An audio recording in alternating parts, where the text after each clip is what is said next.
Rajendra. So this slide is about the server, which is a personal server versus virtual server and versus a cloud server.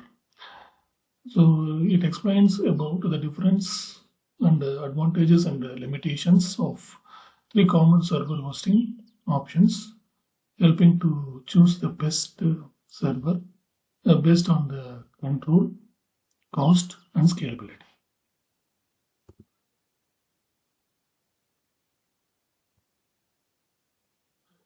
So about the personal server, it is a physical server owned and managed locally, option kept in a home or in office, like a small scale office, somewhat like that. The main advantages in this personal server is full control. That means you manage everything: hardware, software, data access, etc. Privacy. Privacy means data stay with you, not depends on third-party service. The third one is no recurring fee. That means just upfront hardware cost and maintenance, everything comes under you. One-time payment, somewhat like that. Then limitation. Limitation is a high initial cost, which is means that you must purchase and maintain the hardware.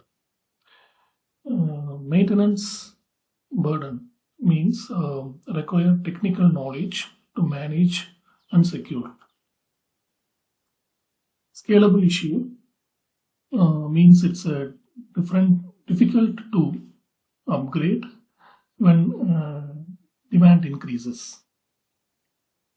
Power and internal dependency, which needs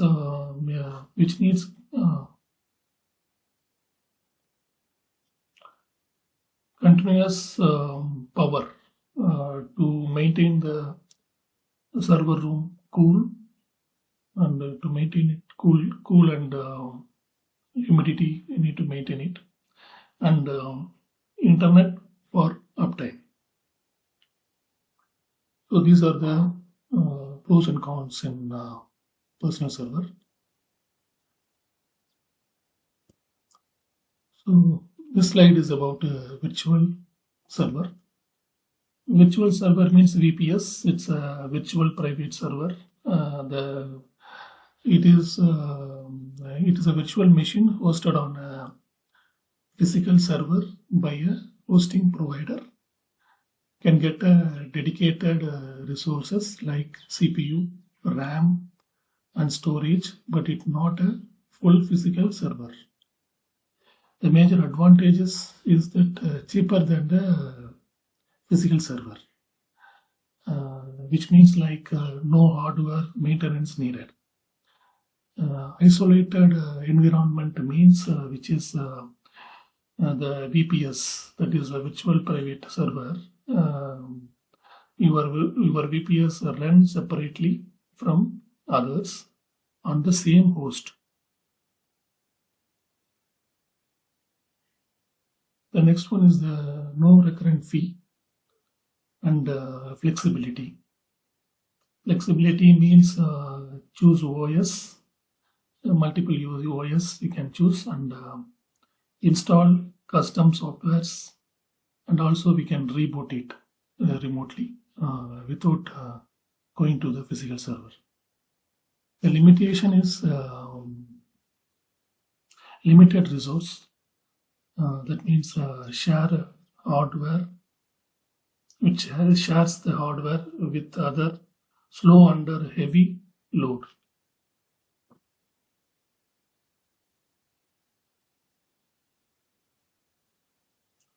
The next one is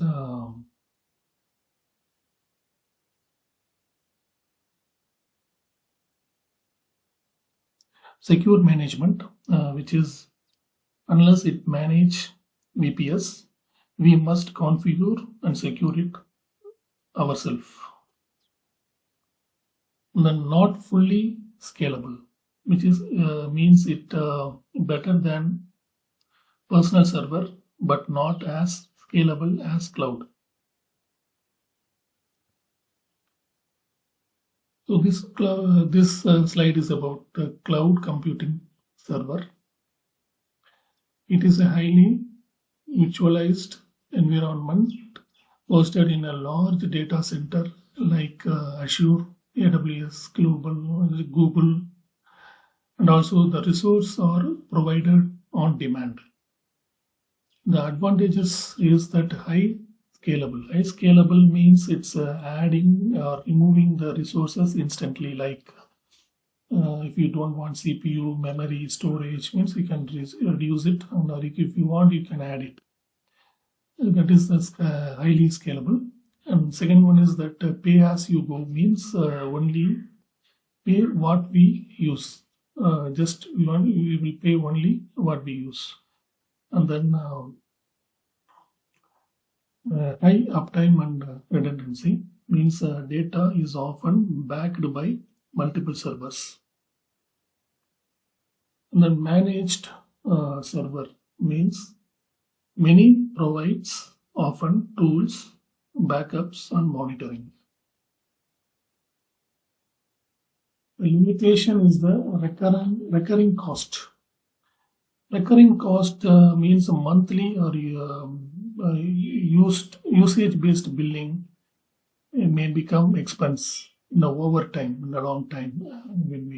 So that is not a big limitation, but it's also on the less control. Less control means it's some advanced features are abstracted by the provider. So some of the features, some major features are hidden. It's not allowed to us to access.